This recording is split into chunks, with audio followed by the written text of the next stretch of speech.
con respecto a la situación de Rusia y Ucrania. ¿Sí? Desde Reformistas al menos creemos que la verdadera forma de comunicarnos y de informarnos mejor es escuchando y siempre poniéndose a disposición de los profesionales y expertos en la materia, ¿sí? Así que, por favor, lo único que les pido es no prendan, por favor, los micrófonos, y cualquier consulta, duda, aporte que quieran llegar a hacer, lo hacen a través del área de chat, por favor, ¿sí? Yo, mientras nuestra disertante continúe con su exposición, yo voy a ir anotando todos los aportes y dudas que puedan llegar a tener, para que en un tiempito, al último, ¿sí? La doctora se puso a disposición para resolver y solventar todas las dudas que tengamos, así sea más fructífero para todos, ¿sí? Así que bueno, no tengo nada más que decir, le cedo toda la palabra. Bueno, muchísimas gracias, Lucas. ¿Se escucha bien?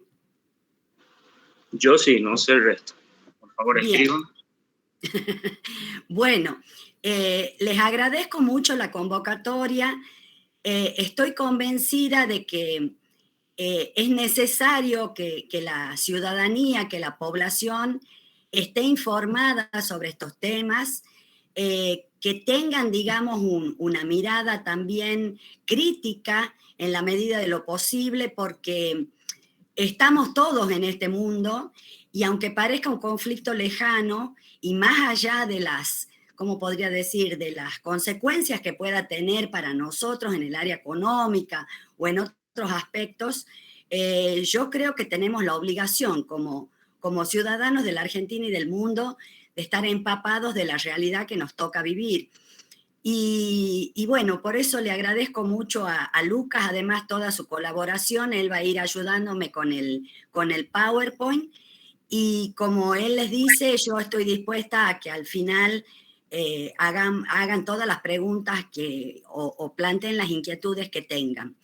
Yo he titulado esta charla El conflicto Rusia-Ucrania, el restablecimiento de la confrontación este-oeste, porque como ustedes recordarán, esa confrontación se dio durante más de 40 años y fue lo que vulgarmente se denomina la Guerra Fría, que afectó al mundo entre 1947 aproximadamente y 1991, que fue cuando cayó la Unión Soviética, y entonces se suponía que se había superado este conflicto que además los internacionalistas dicen convirtió al mundo en un modelo bipolar, es decir, de dos potencias hegemónicas con gran poder, pero que tenían posiciones ideológicas, políticas, económicas y hasta culturales,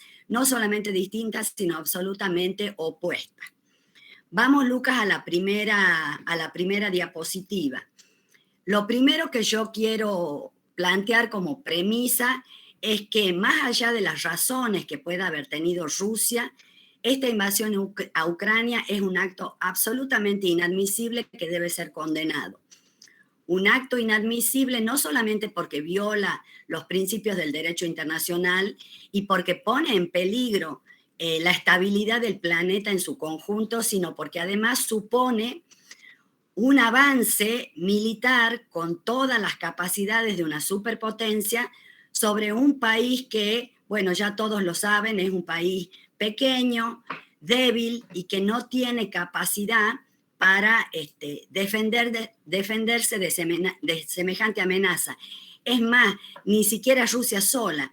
Rusia está aliada en esta contienda con Bielorrusia, o sea que son dos estados que están, ¿no es cierto?, agrediendo directamente a Ucrania. Pasemos a la segunda, Lucas, por favor. Yo quisiera empezar hablando de los antecedentes de este conflicto, como para que ustedes vayan siguiendo o vayan entendiendo cuáles han sido sus distintas fases. En 1991, como les decía recién, cae la Unión Soviética.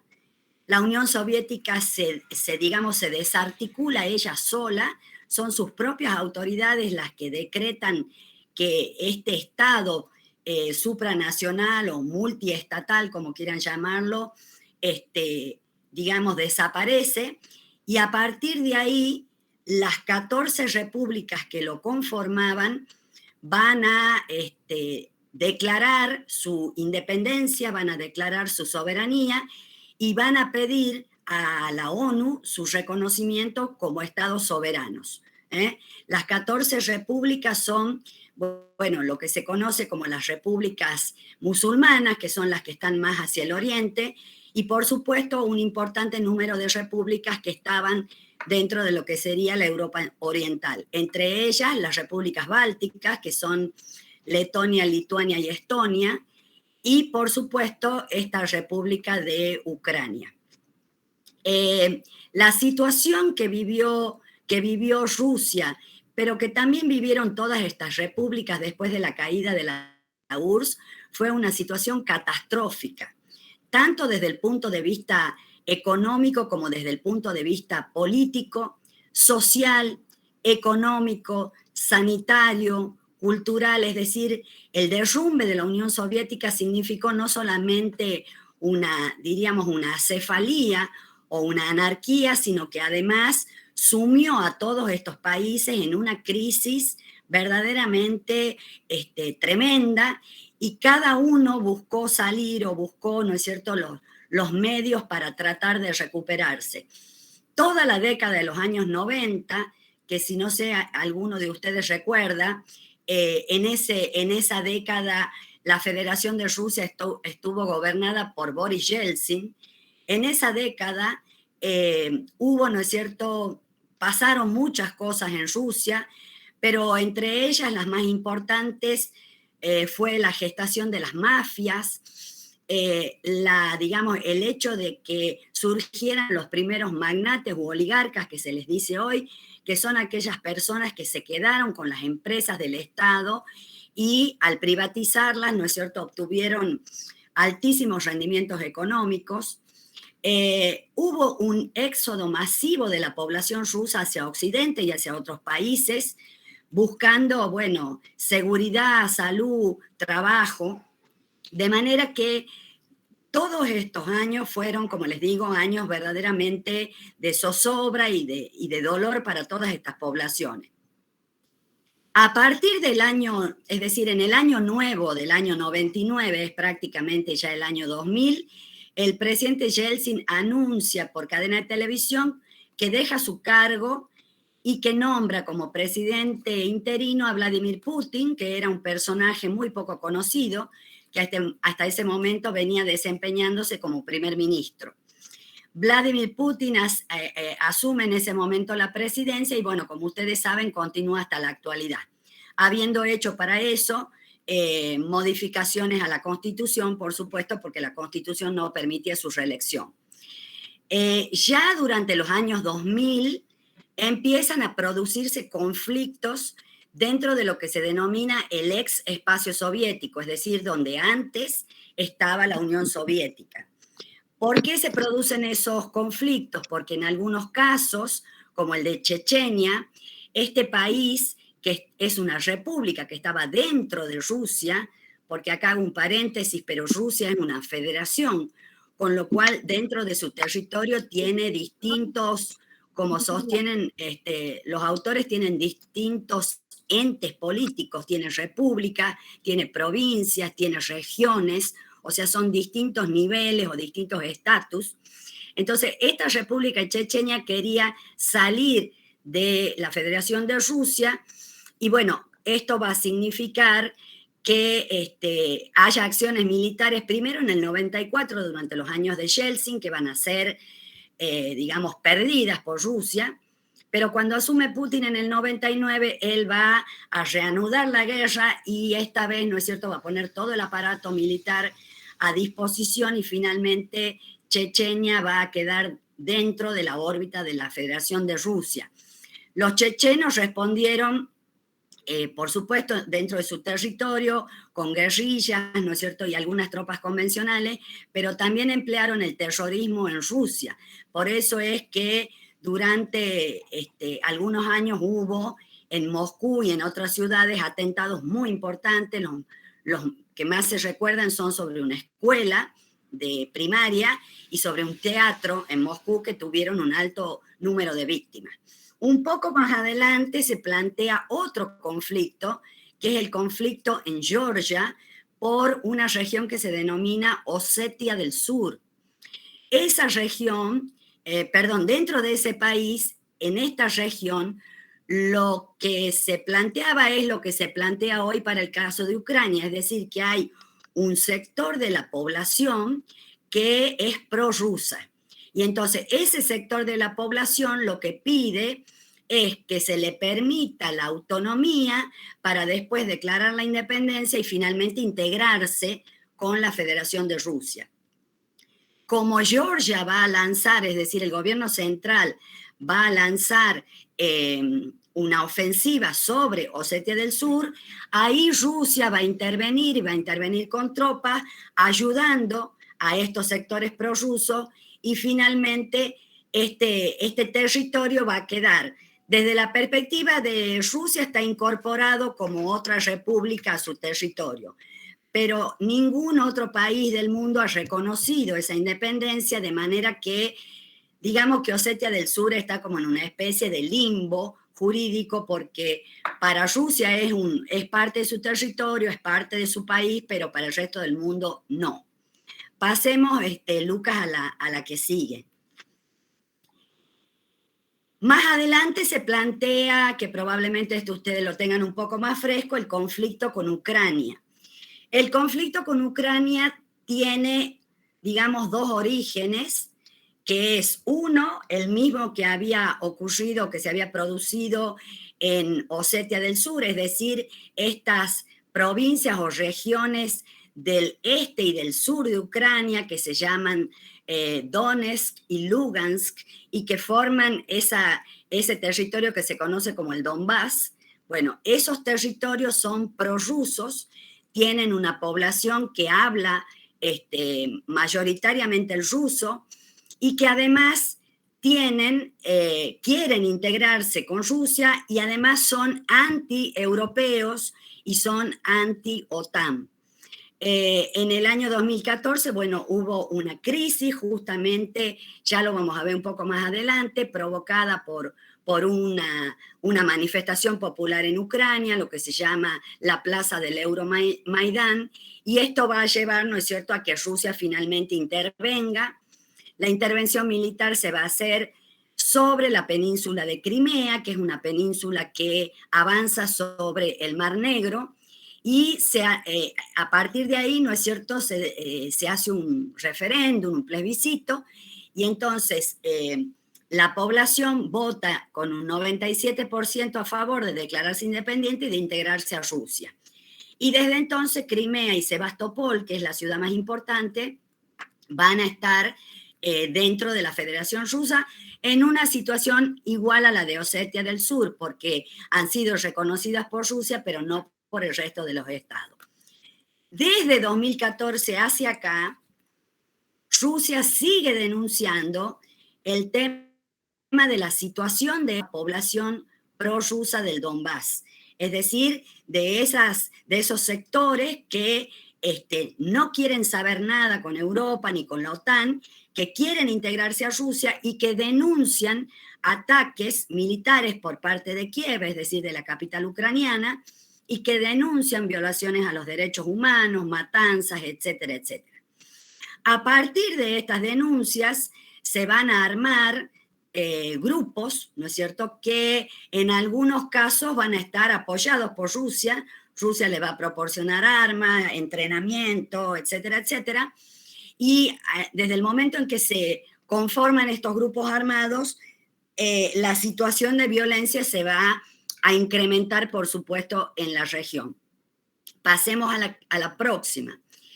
La situación del Donbass, entonces, la situación de Ucrania, o el conflicto básicamente es por un lado, porque hay una parte de la población que denuncia el tema de los malos tratos que recibe, porque quieren incorporarse a a la Federación Rusa. La otra parte de Ucrania, por supuesto, es antirrusa, o por lo menos no quiere incorporarse a Rusia, y al contrario sí quiere incorporarse a Europa y a la OTAN. Esto con respecto específicamente a la Federación Rusa. Veamos qué pasa en el caso de Estados Unidos. La caída de la Unión Soviética en el 91 para los Estados Unidos fue vista como un triunfo. Es decir, Estados Unidos sintió, y el mundo de alguna manera, por lo menos el mundo occidental, le adjudicaron a Estados Unidos el triunfo de la Guerra Fría. Tema que, les digo de paso, es un debate, porque algunos autores sostienen que Estados Unidos ganó efectivamente la Guerra Fría, y hay otros autores que sostienen que Estados Unidos no ganó la Guerra Fría, sino que simplemente fue el que se mantuvo en pie cuando la Unión Soviética se desmoronó. Es decir, el desmoronamiento, la implosión o la desaparición de la Unión Soviética, dicen estos autores, no obedeció a las acciones, o no fue el producto de las acciones de Washington, sino que fue un proceso interno, y entonces en ese sentido Estados Unidos no debería considerarlo como un éxito. Pero bueno, como fuere, durante todos los años 90 existe lo que llaman los autores una sensación norteamericana de unipolaridad. Es decir, que el conflicto bipolar había terminado y que a partir de ahora había un solo hegemón mundial, es decir, un solo líder para todo el planeta. A partir de ahí, Estados Unidos inició lo que podríamos llamar un desplazamiento de su frontera hegemónica. ¿Eso qué quiere decir? Que cuando en tiempos de la Guerra Fría estaba el mundo, por decirlo de una manera muy simple, como dividido en dos. Una vez que cae la Unión Soviética, hay toda una mitad del mundo que queda sin liderazgo, que queda sin su tutor. Entonces, lo que Estados Unidos va a intentar es, de alguna manera, ir avanzando hacia el este, porque va a empezar a ocupar los espacios vacíos que ha dejado la Unión Soviética con su caída. Sobre todo en los años 90 tenemos los gobiernos de Clinton, que empiezan en el año 93 y siguen hasta el año 2000, y durante estos gobiernos Clinton va a implementar lo que se conoce como la doctrina de la guerra humanitaria, y va a intervenir en distintos lugares y en distintos países, sosteniendo que Estados Unidos tiene la obligación de involucrarse militarmente en regiones que son asoladas por catástrofes naturales, por conflictos internos, por violación de los derechos humanos, etcétera, etcétera. Es decir, que a partir de ese momento Estados Unidos asume un papel activo y, como les digo, va a empezar a intervenir en distintos puntos. Uno de ellos es Haití, pero también va a intervenir, por ejemplo, en Ruanda, va a intervenir en Somalia, va a intervenir en Kosovo. Kosovo va a ser particularmente complicado porque Kosovo es una provincia de Serbia, y Serbia es una de las repúblicas la más prorrusa de los Balcanes. Ahí voy a hacer un pequeño paréntesis, porque si ustedes recuerdan, también en el año 91 se va a iniciar una guerra o varias guerras en lo que se denomina la ex Yugoslavia. Yugoslavia era un país que se había creado en esta región y en el que convivían más o menos 7 naciones, cada uno con su lengua, su cultura, su orientación ideológica, y durante todo el periodo de la Guerra Fría habían convivido en un solo estado que era Yugoslavia. Pero con la muerte del líder de este país, que fue uno de los grandes artífices de esa, digamos, convivencia pacífica, con la muerte de Tito, el mariscal Tito, van a empezar los conflictos entre las repúblicas, y esos conflictos van a terminar en guerras realmente atroces, que son la guerra de Croacia y la guerra de Bosnia y Herzegovina. En ese marco va a intervenir también Estados Unidos y especialmente en la provincia de Kosovo, que en el 2008, o sea, años después, también se va a declarar independiente de Serbia y va a ser reconocida por Estados Unidos y los países europeos. Esto va a ser también una afrenta, no solamente para Serbia, sino que Rusia también lo va a sentir como una intromisión dentro de lo que sería un país que está fuertemente adherido, vinculado a la Federación Rusa. Esto ocurre, ¿no es cierto?, el tema, ¿no es cierto?, de las intervenciones, como les decía, prácticamente hasta el 2000, que es el gobierno de Clinton, y en el 2001 se produce un gran giro de la política exterior norteamericana a partir del 11 de septiembre. A partir de entonces, Estados Unidos se va a embarcar, y ya vamos a la próxima, Lucas, en lo que se conoce como la guerra contra el terrorismo, y va a lanzar, ¿no es cierto?, sus invasiones, primero a Afganistán y en segundo término, en el 2003, a Irak. Y desde entonces hasta prácticamente el año pasado, Estados Unidos ha estado ocupando ha tenido tropas de ocupación en esos países y se retiró de Afganistán este año, bueno, con una notable derrota, porque al poco tiempo de retirarse las tropas, se produjo, ¿no es cierto?, el retorno de los talibán, que era ese gobierno que justamente el gobierno norteamericano había querido eliminar. ¿Qué pasa con la OTAN? La OTAN, como ustedes saben, significa Organización del Tratado del Atlántico Norte. Sus siglas en inglés son NATO. Es una organización que nace en 1949 y nuclea 12 países, Canadá, Estados Unidos y 8 países de la Europa Occidental.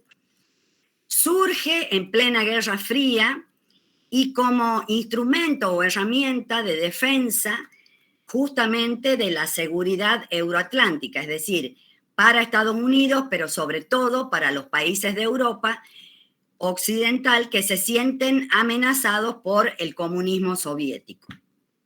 Esta alianza, bueno, cumplió su cometido durante los 40 y pico de años que duró la Guerra Fría. En el 54 los rusos crearon su contraparte, que es una organización también, igual que la OTAN, ofensiva, defensiva, nucleando a varios países con armamento muy importante, etcétera, etcétera. La organización de los rusos se llamó el Pacto de Varsovia. Lo que pasa es que el Pacto de Varsovia cayó y se desintegró junto con la Unión Soviética.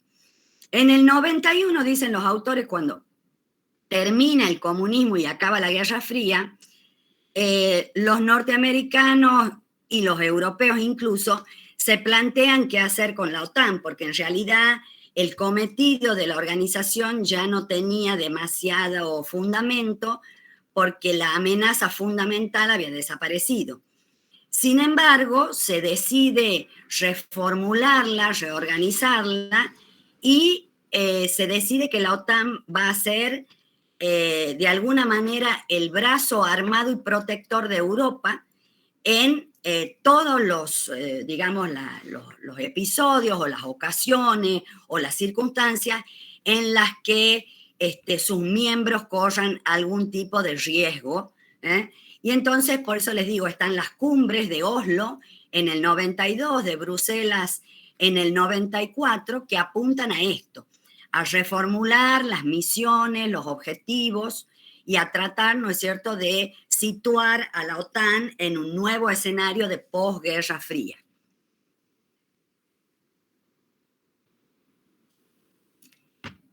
A partir del 2001, la OTAN va a encontrar también un elemento, un factor que va a ser muy importante para su propia existencia, y es el tema del terrorismo. Entonces, la OTAN también va a incorporar la lucha contra el terrorismo como una de sus actividades fundamentales.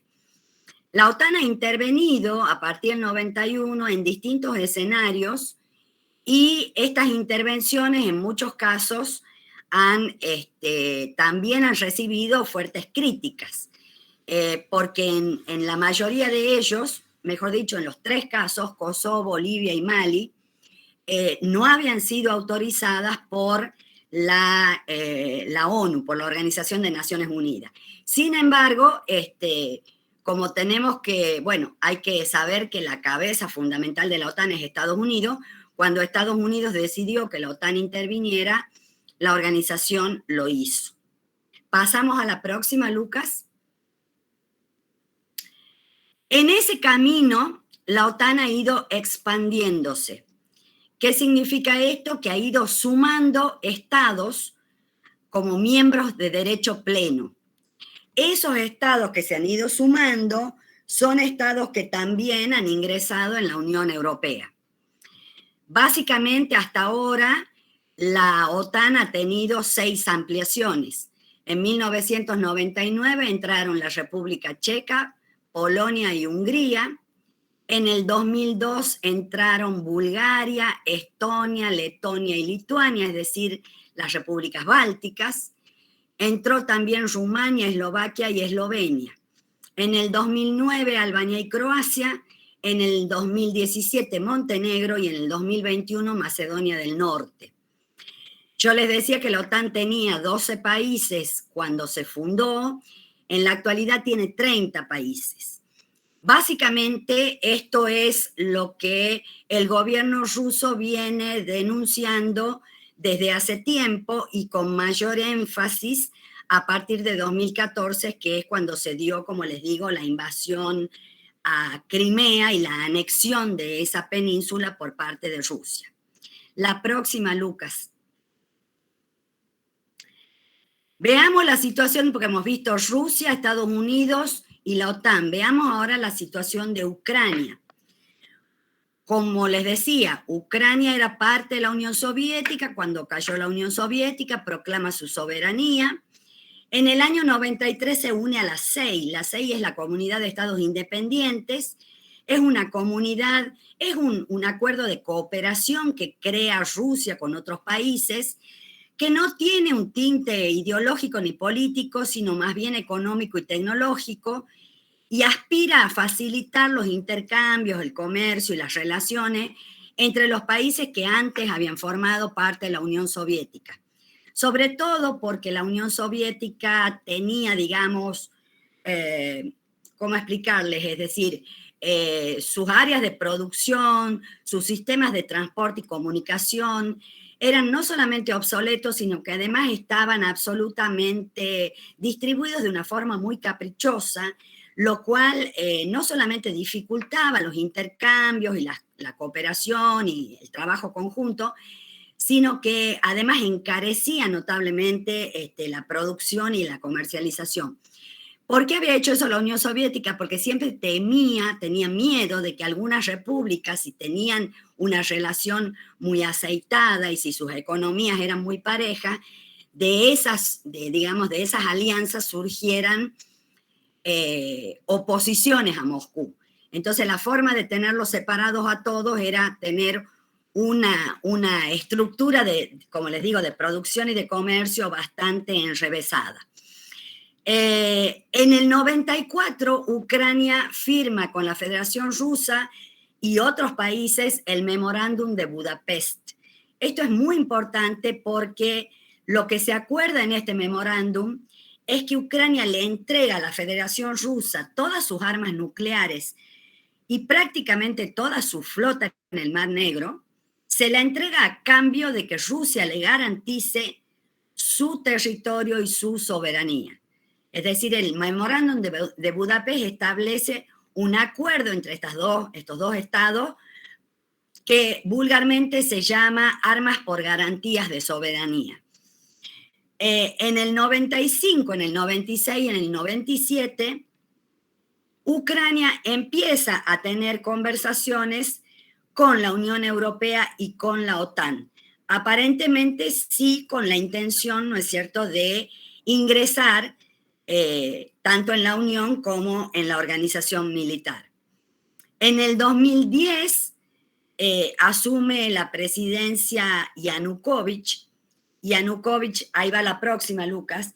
Yanukovych es un presidente que es pro-europeo, pro-occidental, y entonces, digamos, perdón, estoy diciendo mal, es un presidente pro-ruso, que no quiere saber nada con Europa, que no quiere saber nada con la OTAN, que ve todo eso como una amenaza y como una imposición externa, pero, digamos, la presión de la ciudadanía aumenta y en el 2014 se produce esta manifestación que se la conoce como Euromaidán, porque se da en la Plaza Maidán y es a favor de la integración de Ucrania en la Unión Europea. En ese momento, bueno, por supuesto, hay una situación muy complicada desde el punto de vista político. El presidente Yanukovych huye a Moscú y ahí, ¿no es cierto?, es cuando Rusia inicia el primer reclamo formal y concreto sobre el tema de Crimea. Y ahí entonces la población que vive en Crimea, que yo les he dicho que es mayoritariamente prorrusa, va a solicitar o va a comunicar, mejor dicho, su independencia con respecto a Ucrania y solicita la integración a la Federación de Rusia. Poco tiempo después, bueno, Rusia la anexa y poco tiempo después ya empiezan los movimientos rebeldes en territorio ucraniano, es decir, en estas regiones de Donetsk y Lugansk, y ahí empieza a darse lo que algunos autores llaman las batallas del Donbass, que son los enfrentamientos de los grupos armados y las guerrillas prorrusas contra el ejército ucraniano y el gobierno de Kiev. Pasemos a la próxima.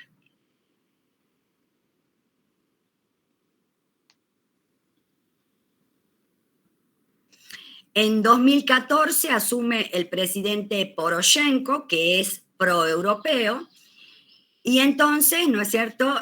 Bueno, esto va a hacer que la situación, las relaciones bilaterales entre Ucrania y Rusia se vayan tensando. 4 años después, Ucrania sale de esa comunidad de estados independientes en la que estaba con Rusia, modifica su constitución e insinúa, plantea ya el tema de ingresar a la Unión Europea y a la OTAN. En el año 19 asume el actual presidente, Zelensky, y en la cumbre de junio del año pasado, en Bruselas, los líderes de la OTAN reiteran que se ha tomado, digamos, se aceptaría la postulación de Ucrania dentro de la OTAN y dentro de la Unión. Esto obviamente, ¿no es cierto?, ha llevado la tensión a un punto más duro. Estamos, por supuesto, hablando de abril del 19, pocos meses después, o casi un año después, viene la pandemia. Y bueno, durante los 2 años de la pandemia, prácticamente, ¿no es cierto?, el mundo estuvo paralizado y desde mi perspectiva eso tiene mucho que ver con que las acciones hayan quedado o todo haya quedado como en un impasse. Sin embargo, fíjense que ya a comienzos de este año ya se producen los hechos que van a conducir directamente a esta invasión y a esta guerra. Pasemos a la siguiente, Lucas.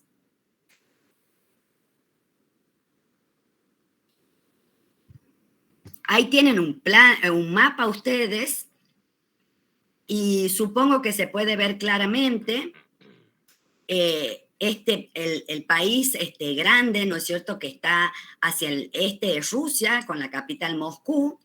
Fíjense que Rusia tiene fronteras con las repúblicas bálticas, que son Estonia, Letonia y Lituania, que son esas repúblicas que forman parte de la Unión Europea y de la OTAN. Después sigue Bielorrusia, que es un país que está aliado en este momento con Rusia.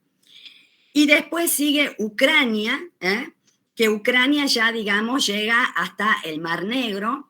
Y lo que ven ustedes acá en celeste al final es la península de Crimea, que está en celeste porque, bueno, los mapas occidentales no reconocen la anexión, si viéramos un mapa ruso, esa punta de Ucrania sería de color rosa, porque para los rusos esa península ha sido ya incorporada al territorio. Y después hacia el oeste, fíjense que tienen Rumania, Hungría, Austria, República Checa, Eslovaquia, Polonia, todos esos países que forman la Europa central y que en algún momento durante la Guerra Fría conformaban una especie de lo que Stalin llamaba el cordón sanitario o el área de influencia de la Unión Soviética. Esos países eran comunistas, pero no pertenecían, no formaban parte de la Unión Soviética. Actuaban como una especie de, ¿cómo les diría?, de estados tapones, actuaban como especies de amortiguadores entre lo que era el mundo occidental, capitalista, democrático, liberal, y lo que era el mundo soviético, ¿no es cierto?, con una economía estatizada, centralizada, etc. Pasemos al otro mapa, Lucas. Acá tienen otra perspectiva, si lo vemos como si estuviéramos un poco más de arriba. Yo creo que ahí se aprecia, ¿no es cierto?, más lo que es Rusia. Rusia es el país más grande del planeta. Piensen ustedes que tiene 11 usos horarios, que tiene, ¿no es cierto?, no recuerdo en este momento, pero son miles de millones de kilómetros cuadrados, ¿eh? Y ahí tenemos, ¿no es cierto?, cómo digamos, la situación de Ucrania es una situación geopolítica sumamente compleja porque tiene la frontera directa, no solamente con Rusia, sino con Bielorrusia, que está al norte y que es aliada de Rusia. Y al sur, ¿no es cierto?, también está Georgia, que es la otra provincia, esa que perdió el territorio de Osetia, pero que en este momento también es aliada, o por lo menos obedece al Kremlin, ¿no es cierto?, sin plantear ninguna cuestión vinculada con Occidente. La próxima, Lucas, por favor. El último mapa es un mapa etnolingüístico de Ucrania. Ustedes ven ahí en amarillo con unas líneas marrones, esa es la región del Donbass. Ahí están las repúblicas de Donetsk y Lugansk. Esta es el área prorrusa.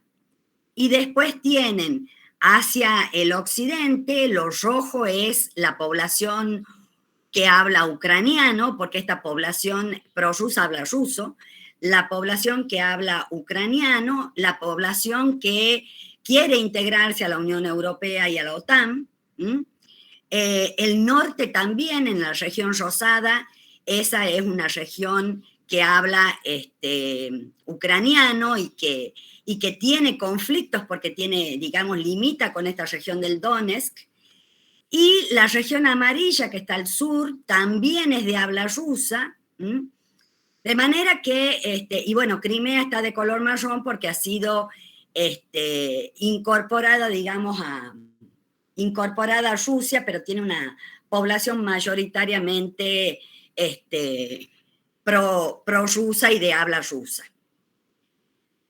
Bien. La próxima. Estaba pensando si hacer una pequeña pausa acá y preguntar si hay, o hacemos, Lucas, las preguntas al final. Sí, como a usted le parezca. Por el momento hay 3 preguntas anotadas, así que perfecto, lo podemos dejar al final. Perfecto. Bien. Entonces, lo que yo les estaba planteando son un poco los antecedentes, ¿sí? Las causas concretas ahora son las denuncias que ha hecho Rusia y que viene haciendo.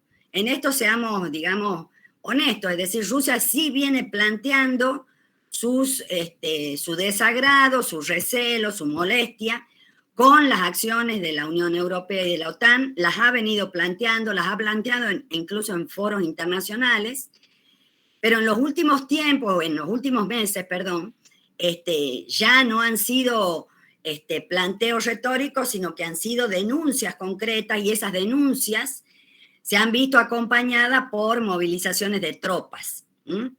Es decir, ya lo que ha hecho en el mes de enero el Kremlin es movilizar tropas a la frontera de Ucrania que han estado estacionadas ahí mucho tiempo, yo creo que varios meses, no, ya antes, ya en diciembre envió tropas, y entonces ahí, ¿no es cierto?, también Putin ha denunciado el genocidio, lo pongo entre comillas porque hasta ahora, digamos, los organismos de derechos humanos y la Corte Penal Internacional no han declarado que existe un genocidio en el Donbass, eso lo proclama Rusia. Y bueno, la movilización de las tropas a la frontera, que se fue haciendo noviembre, diciembre y enero. Después vinieron las conversaciones con los líderes, ustedes recordarán, con Macron, con el canciller alemán y con algunos otros, que por supuesto quedaron, es decir, han sido absolutamente impotentes para digamos, calmar las aguas o para desmantelar de alguna forma el conflicto. Y bueno, el día antes de la invasión, estas repúblicas proclamaron su independencia y solicitaron su integración a la Federación de Rusia. Y a partir de ahí se produjo la invasión de las tropas que sigue hasta el día de hoy. La próxima, Lucas, por favor.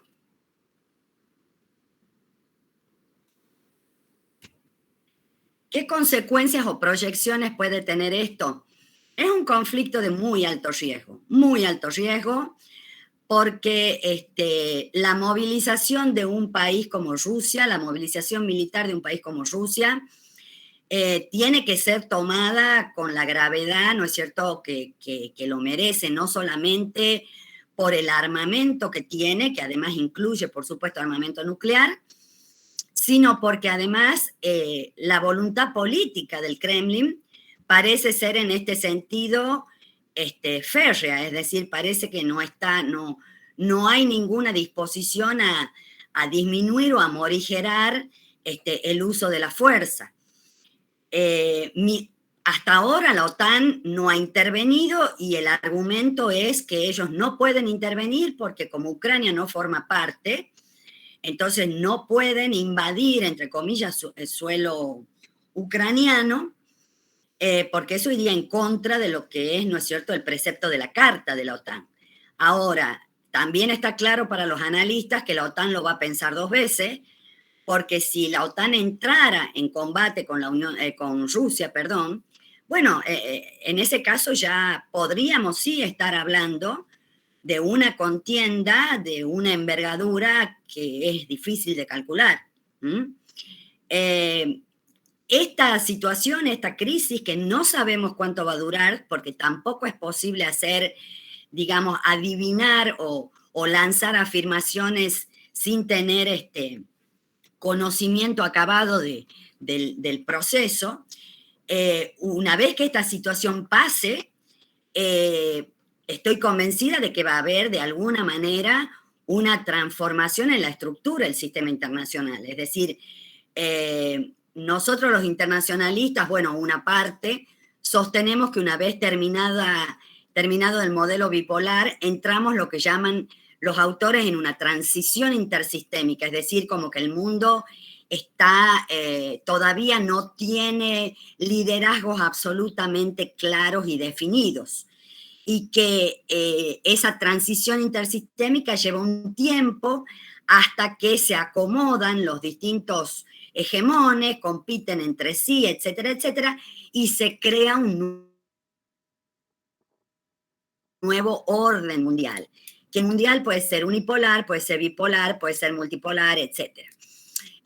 Lo que yo creo es que cuando termine esta crisis, ahí habrá, ¿no es cierto?, un reacomodamiento de los jugadores de este tablero mundial, y veremos en qué posición queda Rusia, en qué posición queda Europa, en qué posición queda Estados Unidos, en qué posición queda China.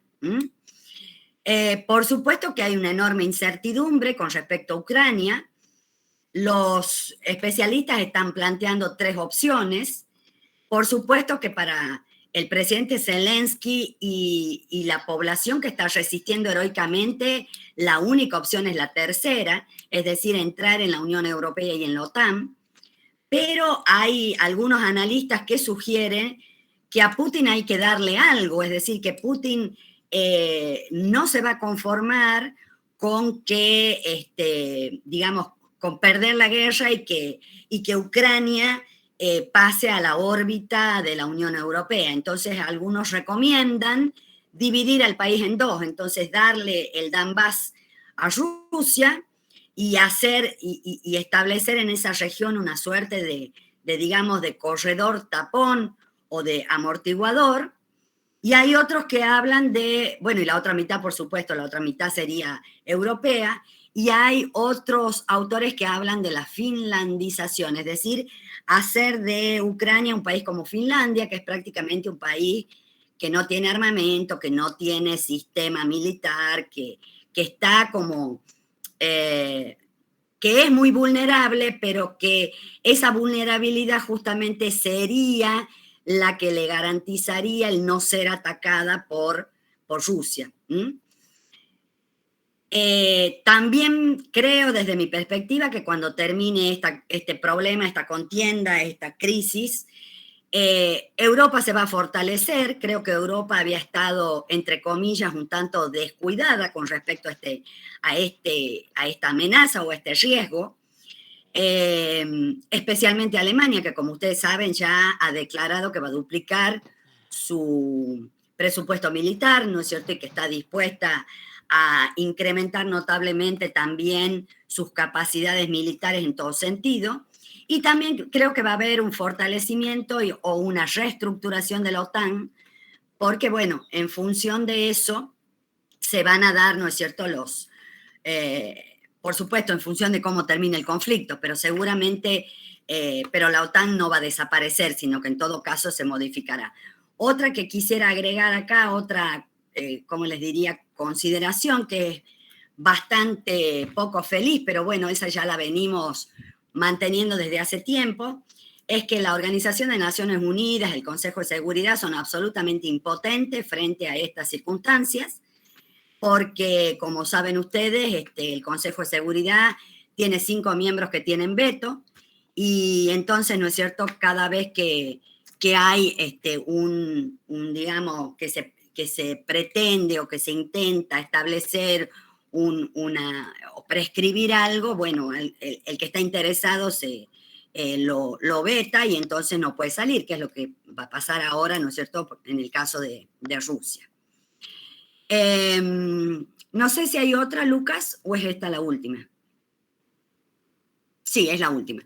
Para terminar, quisiera decirles, porque tampoco quiero tomar tanto tiempo, quisiera decirles que desde hace siglos, como profesora de historia lo he estudiado bastante, desde hace siglos Europa y Rusia se tienen desconfianza mutua. En algunas épocas de la historia se han acercado, han sido aliadas, han combatido incluso juntas, como en la época napoleónica, en contra justamente de Napoleón, pero en muchas otras circunstancias de la historia se han mirado con recelo, se han traicionado, han violado los pactos que habían firmado, y ambas, es decir, Europa y Rusia, han sentido que la otra tiene un afán expansionista y que tiene la voluntad de cercarlos. Entonces, con estas percepciones y esta falta de confianza que se viene arrastrando desde hace siglos, verdaderamente es muy difícil pensar que en algún punto Rusia y Europa puedan convivir en paz, a pesar de que Rusia es un país que es medio europeo y que en las últimas décadas se había incorporado también al modelo económico y, digamos, político de Occidente. Hasta ahí es más o menos lo que se me ocurre plantearles. Quedo abierta a las preguntas y si hay algo que no se ha entendido bien, por favor, me dicen. Bueno, ahí veo que siguen llegando las preguntas. La verdad que, bueno, ha sido muy fructífera la siento a la charla. Y bueno, yo más que nada fui anotando ahí algunas preguntas Sí. que bueno, que los chicos han ido haciendo. Bien. Fabián García, en principio, nos pregunta, en cuanto a la responsabilidad que tiene Estados Unidos, particularmente nos pregunta qué poder de decisión bélica tiene Estados Unidos en la OTAN.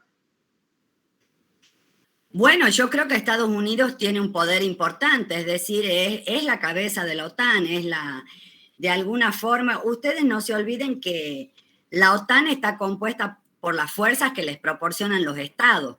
Nosotros seguimos viviendo en un modelo, como dicen los internacionalistas, un modelo estatocéntrico, es decir, siguen siendo los estados los que tienen los recursos, los que tienen las capacidades. No hay un ejército mundial, universal, ¿no es cierto?, que nos represente a todos, ni mucho menos. Entonces, el que más contribuye económicamente, en recursos humanos, en armamento, en tecnología, el que más contribuye es Estados Unidos. Entonces, es como en una sociedad, seguramente los socios son varios, pero hay un socio que es mayoritario o que tiene más cantidad de acciones que los otros. Entonces yo creo que en este caso Estados Unidos tiene, digamos, una voz privilegiada dentro de la OTAN y por eso entiendo que la OTAN no está interviniendo. Incluso el presidente Biden ha dicho que no va a mandar tropas y que Estados Unidos no se va a involucrar en esta guerra. O sea que ya en ese sentido ha sentado una posición bastante concreta o bastante determinante. No sé si le respondo la pregunta. Excelente. Bueno, además, Amalia Herrera nos pregunta cuál es el impacto que tiene la guerra en Argentina. ¿Cuáles podrían ser las consecuencias de toda esta guerra? Perdón, saco un momentito la cámara porque estoy viendo que ¿cómo se dice? Tengo una pequeña interferencia. Me decías las consecuencias para Argentina. Así es. Bueno, esta guerra va a tener consecuencias para todos. Tal vez las consecuencias no van a ser, gracias a Dios, no van a ser consecuencias, digamos, en la vida y la seguridad de las personas, pero acá se va a producir a raíz, ¿no es cierto?, de las acciones y de las sanciones que ha establecido Estados Unidos y Occidente hacia Rusia, acá se va a producir digamos, un trastorno y a lo mejor una crisis económica que nos va a envolver a todos. Ya se está viendo, ¿no es cierto?, el tema por supuesto, se está derrumbando el rublo, está cerrada la bolsa, etcétera, pero se está viendo el aumento del precio de las commodities, trigo, petróleo, etcétera, que si bien por un lado nos pueden favorecer, porque nosotros exportamos sobre todo el grano, también pueden, ¿no es cierto?, complicarnos porque también importamos energía.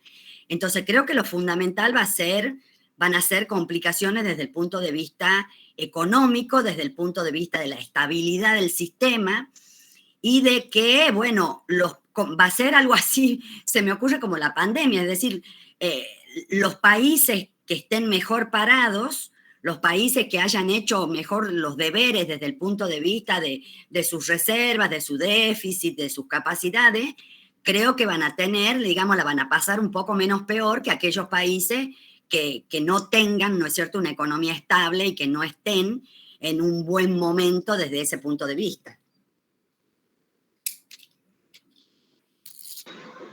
Muy bien. Ahí Miriam Soledad nos pregunta si es posible que las denuncias por parte de Putin sean excusa para invadir, ya que, por ejemplo, no hay pruebas de genocidio. Bueno, sí, yo creo que Putin sí tiene sus razones. De todas maneras, tampoco sabemos hasta qué punto, ¿no es cierto?, esas razones en algunos casos no son pretextos, también, por supuesto. Hay indudablemente, ¿cuál es el interés que tiene en Ucrania? Según la mayoría de los analistas, no es un interés concreto en los recursos, aunque por supuesto que a ningún país le viene mal disponer, ¿no es cierto?, conquistar un país y disponer a partir de ese momento de los recursos de ese país. Pero aparentemente lo que Putin quiere es que se le garantice que este país no va a entrar a la OTAN ni a la Unión Europea. Y seguramente el tema del Donbass, bueno, ya te digo, ha sido también, se ha usado esa, ¿cómo diríamos?, esa estratagema de decir, bueno, están maltratando a nuestra gente en esta región y entonces yo intervengo para protegerlos. Pero en esto quiero ser honesta también, no es un argumento novedoso de Putin. Este argumento es tan viejo como la humanidad. Muchísimos países han hecho lo mismo para incorporar, es decir, han invocado el hecho de que hay poblaciones que son maltratadas, ¿no es cierto?, y que son poblaciones de ellos y que son maltratadas, y entonces mandan fuerzas militares y a partir de ahí terminan, ¿no es cierto?, incorporando el territorio. El caso que se me viene a la cabeza es la guerra de Texas, la guerra por Texas en México en el siglo XIX. Es decir, Estados Unidos manda colonos al territorio mexicano de Texas, como su nombre indica, y esos colonos en determinado momento van a empezar a denunciar el maltrato de las autoridades mexicanas, y entonces esto va a hacer, ¿no es cierto?, que el aparato diplomático norteamericano, les hablo del año 1850 y pico, creo que la diplomacia norteamericana va a reaccionar, y bueno, esto se va a convertir en una guerra. Por supuesto, van a entrar las tropas norteamericanas al territorio, y el territorio va a ser absorbido por los Estados Unidos de América.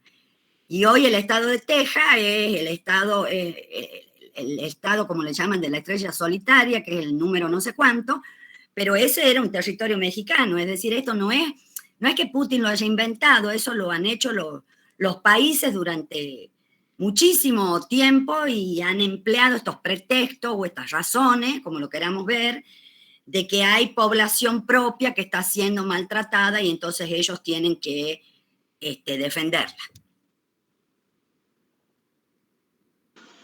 Excelente. Bueno, ahí veo que están llegando varias preguntas, yo creo que por una cuestión también de tiempo, porque tengo entendido que Patricia también tiene que continuar con otras actividades, así que vamos a culminar con dos últimas o tres últimas preguntas de acuerdo al tiempo que disponga. Perfecto. Sí, así Lucas, me das 2 minutos, se me ha terminado el agua, voy a buscar un segundo un vaso con agua. Entendido, no hay ningún problema. Mientras tanto, les voy adelantando las preguntas que se vienen. Sí, hay una pregunta que en lo particular he leído mucho en redes sociales, porque está todo esto de los fake news, la información que es súper falsa que anda divulgándose. Y habían hecho una pregunta con respecto a la cedición de territorio por parte de Ucrania a Rusia. Así que vamos a ver qué nos dice Patricia con respecto a eso. A partir de ahí, me voy a tomar un tiempo para ir buscando alguna pregunta que pueda llegar a ser interesante para hacerla. Disculpas, pido 1000 disculpas, pero siempre me olvido del tema del agua. Ya estamos. No hay problema que nos pasa lo mismo a todos. Con respecto a, justo le estaba comentando a los chicos, una de las preguntas que me parecía que se estaba como empezando a divulgar mucho en redes sociales, y sí, que Omar Rizzi nos preguntaba al comienzo, ¿qué hay de cierto en los rumores de sedición de territorio por parte de Ucrania a Rusia? ¿Sedición o secesión? Secesión debe ser... Probablemente, cuando nos escribió nos dijo sedición, así que... Pero a ver, les aclaro los dos conceptos. Sedición es cuando un grupo, una población, ¿no es cierto?, se declara rebelde o se declara como en oposición al poder constituido. Es decir, son grupos sediciosos los que son opositores, pero no la oposición democrática, por supuesto, sino una oposición, ¿no es cierto?, que utiliza las armas y que utiliza la fuerza. Eso es sedición. Secesión es separar. Separar. Por eso a la guerra civil norteamericana se le llama la guerra de secesión, porque el norte quería separarse del sur. Si él me pregunta por la secesión de Ucrania, sería esta segunda alternativa que yo les pongo acá en la diapositiva, que dice dividir al país en dos. Es decir, tratar de buscar una salida negociada que de alguna manera satisfaga a las dos partes. Es decir, darle una parte a Rusia para que para que se tranquilice con respecto al tema, ¿no es cierto?, de la OTAN, etcétera, etcétera, y la otra parte del país pueda integrarse a la Unión Europea y seguir su camino. Me imagino que aluden a eso. Entendido, quedó clarísimo. Y bueno, una última pregunta que veo acá es, ¿en qué posición queda la Federación Rusa a nivel internacional? Nos pregunta José Quiroga. Y si la Unión Europea quedará debilitada por la dependencia de Rusia en los recursos naturales como el gas o el petróleo. Bien, interesantes las preguntas. Yo creo que la primera, lamentablemente, la segunda víctima de todo esto es el pueblo ruso. El pueblo ruso que, si bien nosotros podemos decir, bueno, si no quieren ese gobierno, ¿no es cierto?, que lo saquen, sabemos que esto no es tan sencillo porque el señor Putin no es precisamente un gobernante democrático que escucha, ¿no es cierto?, y que está dispuesto a... Creo que el pueblo ruso va a sufrir mucho. Va a sufrir porque además no estamos hablando solamente de sanciones económicas, sino que estamos hablando de sanciones también desde el punto de vista deportivo, desde el punto... queda excluida Rusia del mundo, es decir, es como sacarla del mundo, la sacan del deporte, de la cultura, ya no se puede viajar a Rusia porque ya ningún aeropuerto ni ninguna aerolínea quiere hacer vuelos.